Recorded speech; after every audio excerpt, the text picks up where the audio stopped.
Assalamualaikum warahmatullahi wabarakatuh. Let me introduce myself. My name is Yan Maisa Rahman. Oke, video ini untuk memenuhi UTS Teaching Learning Strategi yang diampu oleh Miss Rina.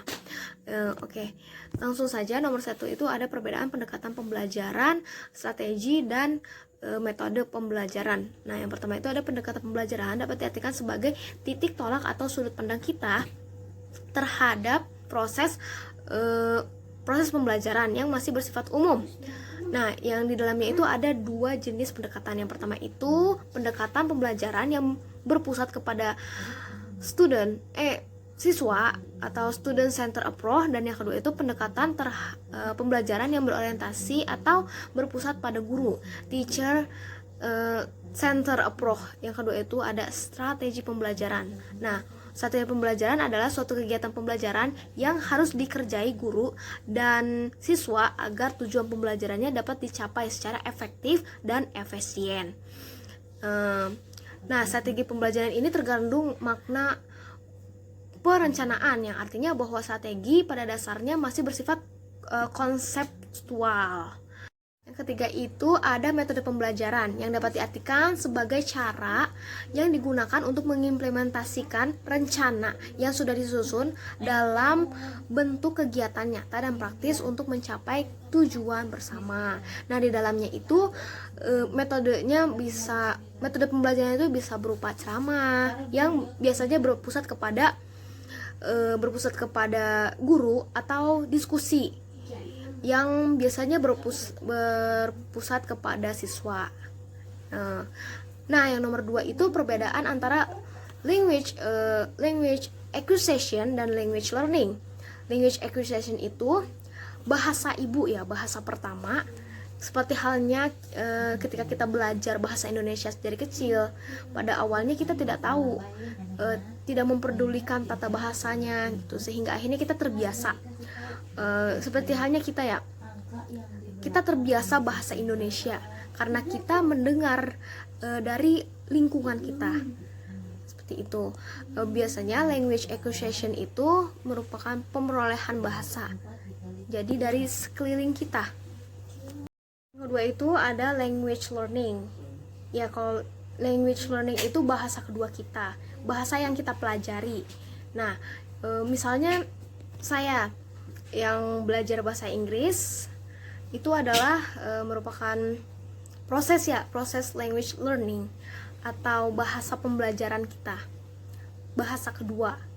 Kita mempelajari itu, di dalamnya mempelajari grammar yang harus yang harus kita asah terus kemampuannya dengan secara sadar memperdalam atau mempelajari ilmu tersebut atau bahasa tersebut. Nomor 3 itu apa sih yang membedakan teori belajar Vygotsky dengan teori belajar yang lainnya. Nah, kita ambil teori yang lainnya itu Piaget. Nah, kan kalau Vygotsky itu menekankan siswa pada perkembangan kognitif melalui interaksi sosial. Nah, ada beberapa perbedaan antara dua teori tersebut. Nah, yang pertama itu ada konstruksi pengetahuan. Vygotsky itu berbeda dari Piaget dalam peran yang dimainkan oleh medium dan budaya. Bagi Vygotsky, selain melihat anak-anak sebagai subjek aktif yang membangun ilmunya, menekankan pertimbangan sosial yang berkontribusi dengan mediator untuk mengubah realitas dan pendidikan. Yang kedua itu ada tahapan pengembangan. Nah, teori Piaget ini berkaitan dengan perkembangan kognitif dari oleh tahapan universal. Nah, di sisi lain untuk Vygotsky itu tidak ada tahapan seperti itu, karena ketika membangun pengetahuan melalui interaksi sosial, setiap budaya berbeda, dan oleh karena itu tidak memungkinkan untuk menggeneralisasi.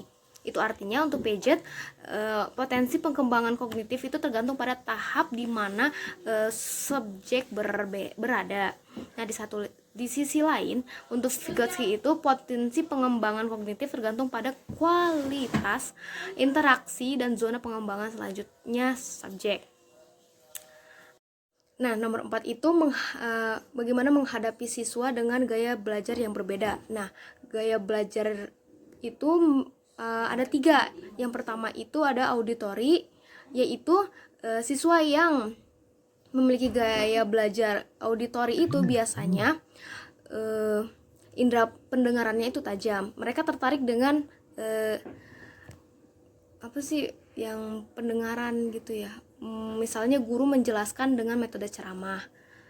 Nah, yang kedua itu ada gaya belajar visual, yaitu gaya belajar di mana siswa itu lebih mudah menerima materi dengan indera penglihatan. Biasanya mereka ke visual, imaging, dan contohnya itu guru menjelaskan materi dengan menampilkan sebuah gambar yang berkaitan dengan materi tersebut. Misalnya, gambar tersebut ditampilkan dalam sebuah slide PowerPoint. Nah, biasanya si gaya belajar visual ini lebih tertarik kepada gambar-gambar. Nah, yang ketiga itu ada gaya belajar kinestetik, yaitu gaya belajar di mana siswa lebih mudah memahami materi melalui gerakan dan sentuhan. Nah, contohnya itu siswa tersebut lebih banyak melakukan praktek seperti olahraga. Nah, itu kan membutuhkan banyak gerak. Jadi dia lebih tertarik dengan banyaknya praktek dalam pelajaran tersebut. Nah, yang terakhir nomor 5 itu pendapatmu tentang metode pembelajaran bahasa Inggris apakah dapat diaplikasikan pada semua tingkat sekolah. Nah, menurut saya itu pengaplikasian metode bahasa Inggris di tiap jenjang sekolah itu penting. Karena melihat bahasa Inggris itu merupakan bahasa internasional dunia yang memang mungkin tidak setiap orang wajib bisa, tapi setidaknya kita tahu vocab dasar. Nah, tentunya untuk tiap tingkatan pun akan berbeda cara pengajarannya. Contohnya di tingkat SD itu kita sebagai guru bisa menggunakan metode permainan vocab. Dengan kata lain, anak akan terbiasa dengan banyak vocabulary yang diajarkan dan bisa mendengar dan didengar walau mereka tidak tahu cara penulisan atau writing atau pronunciation-nya.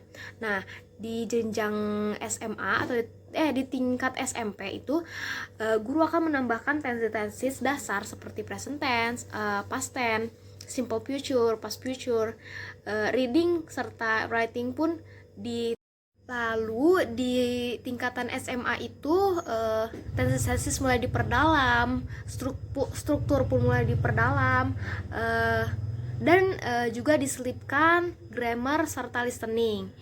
Untuk reading dan writing juga diperdalam, karena di SMA itu kan pasti akan ada UN yang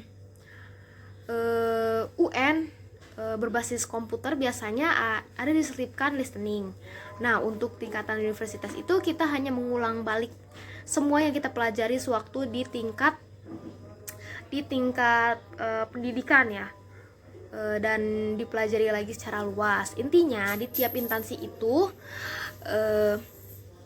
pendidikan pasti memiliki metode pengajaran bahasa Inggris asal dengan porsi yang berbeda. Terima kasih. Assalamualaikum warahmatullahi wabarakatuh.